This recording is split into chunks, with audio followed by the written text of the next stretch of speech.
And as you see, we've got a bunch of young men here.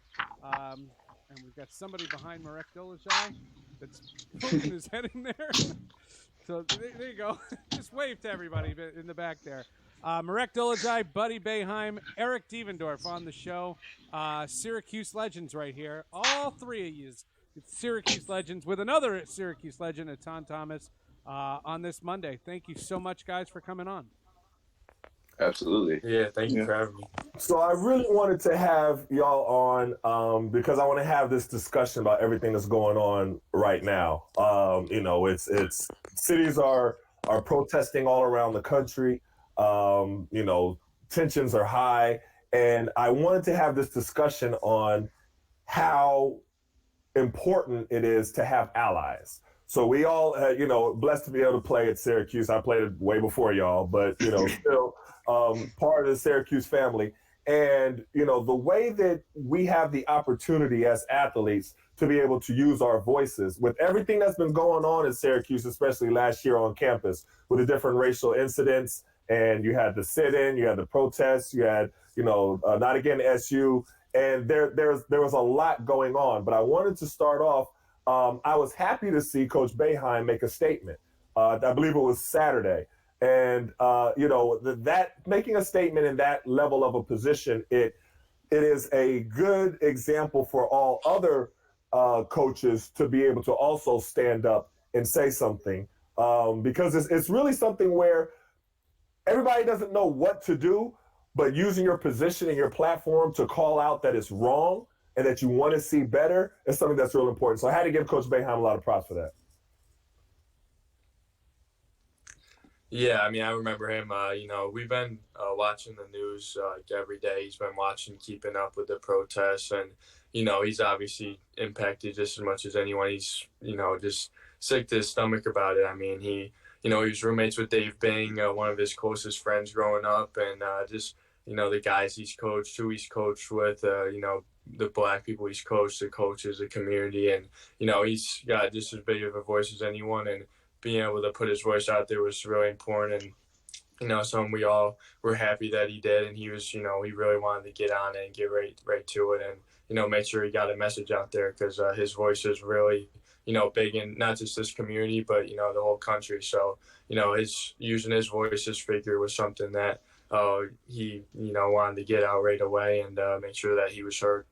And I'm glad that he do it. Eric, we text a lot and we've talked, and you were frustrated, and you wanted to be able to do something. You've gone out to different protests. Talk about what you've experienced and what you've done and how important it is to really be an ally in this type of a situation. I think the biggest thing that you said, speaking before, was just, sometimes you don't know what to do, but you want to do something. Right. You want to make sure you're trying to do the right thing, because what's going on in our country right now and what's been going on for a long, long time, isn't right. So you want to speak up on that behalf and, try to do something. So I just wanted to get out there and, be with everybody and support the cause that we need to make a change, a big change, because this is something that has continued to happen over and over and over again. And then, it upsets you. It's frustrating. You're angry. And again, it's like, where do we turn? What do we do? Because I've seen this before. You know what I mean? I've seen it before. We go back to when they, had the riots in Baltimore. And, again, I'm not condoning like people looting and doing all that stuff, but I condone people to get out there and use their voice. And like you said, we have this Syracuse platform that gives us a larger voice than others. So, we got to step up and use it and just speak on doing the right thing. Mm-hmm. Go ahead, Seth. What about, and let's just not ignore the big elephant in the room. The four of us are white, and it's very important that that's noted, that Atan picked us all, to be on this show because you have a unique perspective. And one of the things that I struggle with is I don't necessarily I never want to misspeak. I never want to accidentally offend. You guys know me. I mean, Eric knows me and Atan knows me. I'm not racist in any way, shape, or form. But when you're in the media, when you're in the public eye, and you have to watch what you say, because just a little misstep, because we don't want to offend our brethren, and we don't want to offend people who are taking this very differently than we are. What about that? And if you guys want to comment on that, we can go around. Marek, start with you.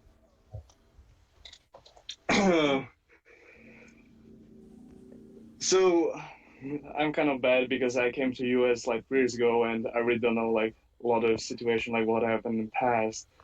But what happened right now, like, it's really so sad. Like, something like this is still happening, and something needs to change. And I didn't watch like a lot of politics and like a lot of news, so I'm really not like into that. But I took this summer class about class about racism and all this stuff, and like what I heard all the stories, and it's really sad to just hear that, and something really need to change. And I think everybody should be equal, and everybody should like be on the same page. It's interesting because during the protest during the school year, I saw where Buddy and Elijah, y'all went to the protest and spoke with the students. Y'all spoke with the protesters. What was that like, and what was that being there? How was it received? And it was something that did y'all come up with it? Because it was a really powerful image for y'all to go there, for your father to go there, and then for y'all to go there with him, and then for you to wear the Not Again SU shirts, warm-up shirts while you're playing. It really gave a strong statement. Walk me through that process of how you decided to go there with the students and why you wanted to do it. Yeah, I mean, we had a pregame meeting around 2:30, and usually that's all we do. We have a meeting, then we go warm up before the game, and after the meeting, my dad pulled me and Elijah to the side, and he said, do you guys want to come with me to the protest at the Barton Center at the Arch? And we said absolutely, because we knew it was going on for about a week or so at that point. And, I've never really been able to go to like a sit-in like that and kind of see what people were feeling and, how the emotions were and what, they wanted to be done. So it was really a really cool experience to go there and hear them and have my dad communicate with them and get their thoughts across. And they obviously know he has a, high position with the university, and he can, get stuff done. His voice can be heard. So it was cool that seeing him use his platform and voice to try to, get their needs across and see what they wanted done. And, it was a really cool process because, I can't begin to imagine what they feel on everyday, what the average Black person feels on an everyday basis, what they go through, the injustices they face. So seeing what they wanted and, just their everyday obstacles they faced, and it was really cool. And also wearing the Not Again SU shirts for warm-ups was something I was really proud of and happy of as a team. That it was really Elijah's idea. I say he went to my dad and the staff and wanted to do that as a team. Okay. And that was a really cool thing, and just something that first time I was really able to use Syracuse basketball on my platform to represent that and do it the right way, and just get my voice out there. That's great. And we're going to have Elijah on the show Wednesday, and we're going to talk about everything. 'Cause he's going to a protest actually today.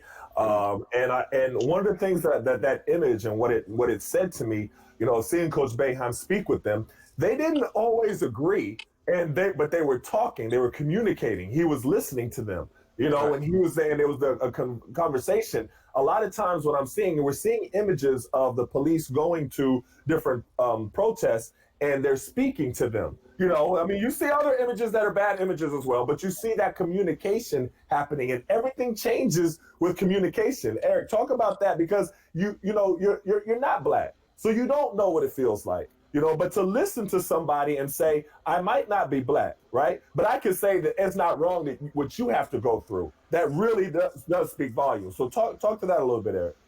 Well, I mean, dialogue is the most important thing. Like you said, even if you're not agreeing, you got to hear that other person and feel where they're coming from. You know what I mean? I can't put myself in your shoes, but I can understand and feel where you're coming from and try to understand, all the past and now all this coming back right now. It's been a long time. This isn't the start of it. You know what I mean? So it's been in centuries not centuries, but years and years of this, and it's just piling on. And I mean, it's 2020, and then we're going through this, and it's frustrating, man. It's frustrating. I mean, you know, for me, I got 2 little girls and they're biracial. So for the approach I take to them, it's a cautious approach. You know what I mean? I don't know firsthand what it's like, but I do know what the right thing is to do, and I try to preach that to them, and that's where the communication comes in, man. Like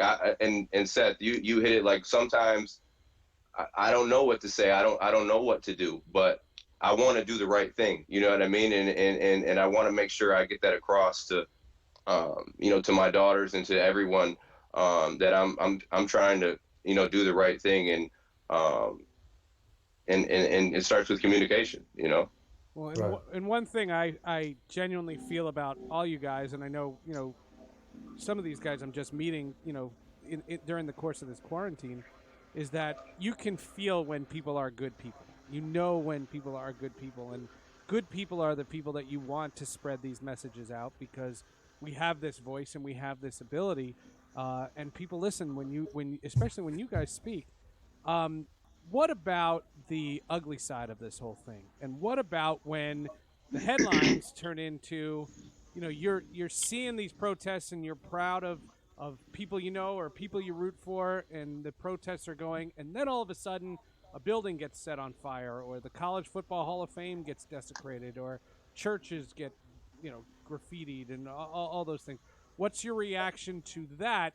Again, it's the tightrope that we're walking, because again, we're not in the same shoes that Atan's in, or Atan's family is in, or his friends, or some of your teammates. But we're seeing that, and I can't condone that either. But we're not. I don't think. Again, I'm not condoning the people who are just using this to go out and steal stuff and break stuff and loot and do all that. But I do condone the people coming out and protesting and try to get the point across. And like it's I've been seeing a lot of quotes, and it's the protests are the voices of the unheard. You know what I mean? That's what I've been seeing. So I condone everybody coming out, being together, and peacefully protesting. But again, I understand like when sometimes it's violence that erupts, or someone puts something on fire. I don't condone it, but I understand it's people being frustrated. What do they do? Because this has happened before. Again, this is not the first time. So when you see the violence and you see things get out of hand, again, we don't condone it, but it's just okay. I get it. Like when is there going to be some change? Like when is something going to happen? Because it's over and over, and it gets to the point where you're not even. You're not confident that there will be a change. You don't believe there will be a change. So then that's really when people go to extremes with it. You know what I mean? Because but that doesn't get it either. But that doesn't change anything. You're either. Right. It doesn't. But it's frustrating. I mean, when will something change? When will we see it? Because this is over. When this guy, I mean, it's on video. I mean, this guy had his knee on his neck with his hands in his pockets, man. Like it. I can't. It's tough to even talk about something like that when you see another person, regardless of what I mean. I don't get it, man. Again, I don't condone people setting stuff on fire, but how do you get your point across when nobody's listening? Nobody's listening. And I think that's a good point. And I want to ask Marek. You're not from here, so what are the race relations where you are from? Where are you from again? Where are you from? Slovakia. Slovakia, there we go. All right, I didn't want to say the wrong place, but yeah, Slovakia. So what is the relationship with the police? What are the race relations happen? Are there a lot of black people in Slovakia? Like what? Like just tell me what it's like in Slovakia, because this had to be a big change for you coming here to America and then seeing all of this and seeing all the dysfunction. Right. So in my country, there's not a lot of black people. Like only like tourists. So. Okay. Real couple, but all what I met was like nice, and they all usually grew up out there, and they're more like Slovakian. So I never met like people from USA, and like I really didn't know what I'm going to it. So there's not a lot of like racial things, but I was just watching Instagram, and like after the death of Floyd, like I know most of European countries are like standing up and starting protesting. Like they don't have nothing with that. They're just trying to stand up for the black people and try to help them, And I thought it was really cool for them. But when I got here, all my teammates were black my freshman year, but I never had nothing bad happened to me. One of my best friends are black. We always were cool with that, and there was when I listening this, like some people have problem with dance, and I don't understand it because it's something different what I never experienced. And how we said, like, communication, like, that's the key. Listen to other people's stories, what they can tell you. That's how you're going to learn, like, what they going through, or like you never can see how white people, like they live, and they go into stores and black people maybe get followed, white people never get it. But when you listen to stories, so it's really interesting for me, like European, like what's going on out here in USA. I see, and I want y'all to encourage you all to continue to be allies the way that you have been. Allies are so important. Like, I can't even say, and that's the reason why I wanted to have y'all in particular, on the show today. There's been a lot of stuff going on Syracuse campus, a lot, and your position on the campus as the star athletes, you carry weight. And having that, I mean, when y'all all wore the Not Again SU shirt, you didn't even say anything. You just wore it in solidarity. I mean, I saw the student section, wearing things and standing in solidarity. And I saw that stuff is beautiful and it neat. Like, your voices are so strong. And I don't want y'all to ever discount how strong and how powerful your voices are, because you really have, sometimes you don't see how strong it is until after you leave. Would you say that, Eric? Like, you don't see how strong of a voice you really had on campus, until after you leave, because you're focused on playing, you're focused on I think we lost time. What you stand for. So buddy, do you recognize that? Yeah. Can you see me? Yeah, I can see you. I can see you fine. Yeah, I mean, I definitely recognize it. I mean, especially after going to the protests at the Arch, just realizing, them kind of, it was a back and forth conversation. They really wanted to be heard because, obviously as a white person growing up here, you don't understand the everyday injustices they face and discrimination. So, just recognizing that and using my platform. I mean, after the game, I had, tons of messages from just students saying thank you for that. That was meant a lot to us, and just that little one act was meant that much to them, and using my voice will mean that much more, and staying active, keeping up to date with that, trying to be on their side and work for them, show them that I'm an ally and I'm not gonna be silent about this, and try to make sure my voice is heard and do as much as I can. That's great. Well, I don't want to keep you guys too long, but I just want to say, really, much respect to you. Okay, Seth is going to end with one follow-up. Syracuse University announced that campus is going to be open, and they're planning on classes. And I just got an email, literally, as we were setting this interview up, and we're having meetings because I'm teaching a class over at Newhouse. My question to you guys is, what will campus feel like, and are you apprehensive at all about roaming around that place? Forget practice. Practice is kind of off to the side, but just with the general population, after being isolated for so long, what must that be like? I mean, I don't have that experience of being in quarantine for that long and going back to school. So like it'll be a really weird first couple months. I think just seeing, first of all, what classes are like, how many people will be allowed in the lectures or the small classrooms. Like, you can't have that many people all next to each other, and it gets hot in there, and what will happen if cases break out, and it's going to be a weird time seeing, they might do more online classes, you never know, and it's just going to be something I've never experienced before. So just trying to keep an open mind, and it'll be good to see all my teammates again, and I'm just looking forward to that right now. So it'll be definitely an interesting year ahead, but hopefully you can get back to normal as soon as possible. Marek, I'm sure you're excited and ready to get back to campus and ready to get back to the season, even though there's so much uncertainty going on. But are you excited to really get back? 100%. It's going to be my senior year, so last year, and hopefully it's going to be great, and hopefully there will be fans on the dome, and hopefully it's going to be great. No, it's gonna be really good. interesting. It's gonna be interesting to see how it's all going to end up, but I feel like everything going to be fine, and we'll be back soon.